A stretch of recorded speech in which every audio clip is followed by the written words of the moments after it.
Hi friends, അപ്പോൾ ഇന്ന് നല്ല അടിപൊളി ടേസ്റ്റ് ഒരു ചാള പൊള്ളിച്ചതാണ്. അപ്പോൾ ഇതിനാവശ്യമായ സാധനങ്ങൾ: ഉള്ളി എടുക്കുക, പച്ചമുളക് കൂടുതലെടുക്കണം, തക്കാളി 1 കപ്പ്, ഉള്ളി ഒരു 20 എണ്ണം ചതച്ചെടുത്തത്, പിന്നെ നല്ല എരിവുള്ള പച്ചമുളക്, ഇഞ്ചി വെളുത്തുള്ളി ചതക്കണം. എല്ലാം ചതച്ച് തന്നെ എടുക്കണം. ഒരു ചീനച്ചട്ടി ചൂടാക്കിയിട്ട് എണ്ണ ഒഴിക്കുക. പിന്നെ അതിലേക്ക് ആ വെളുത്തുള്ളിയും ഇഞ്ചിയും ചതച്ചെടുത്തത് ഒന്ന് ഇട്ട് അതിൻ്റെ ആ പച്ചമണമൊക്കെ ഒന്ന് മാറ്റിയെടുക്കുക. അപ്പോൾ മിക്സിയിലിട്ടൊന്ന് ഇട്ട് ചതക്കരുത്, കല്ലിൽ തന്നെ ഇട്ട് ചതക്കണം. പിന്നെ കറിവേപ്പില, അതിൻ്റെ തണ്ട് അതെല്ലാം ചതച്ചിട്ട് കൊടുക്കുക. പിന്നെ നമ്മുടെ ഉള്ളി എന്തോരം കൂടുന്നു അത്രയും ടേസ്റ്റ് ഉണ്ടാവും. അതും ചതച്ച് തന്നെ എടുത്തതാണ്. അതൊക്കെ ഒന്ന് മൂപ്പിച്ച്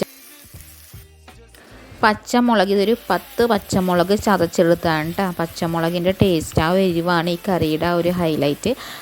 അതും കൂടി ഒന്ന് മൂപ്പിച്ചെടുക്കുക. ഇത്രയും മതി. ഇനി ഇതൊന്ന് നല്ലോണം അതിൻ്റെ കളറൊക്കെ ഒന്ന് മാറി വരുമ്പോഴേക്കും നമുക്ക് പൊടികൾ ചേർത്ത് കൊടുക്കാം.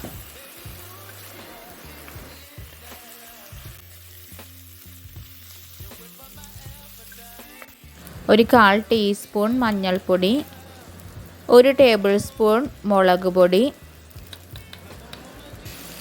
1/2 ടേബിൾ സ്പൂൺ കുരുമുളക് പൊടി ചതച്ചിട്ട അതിൽ നല്ലതാണ്.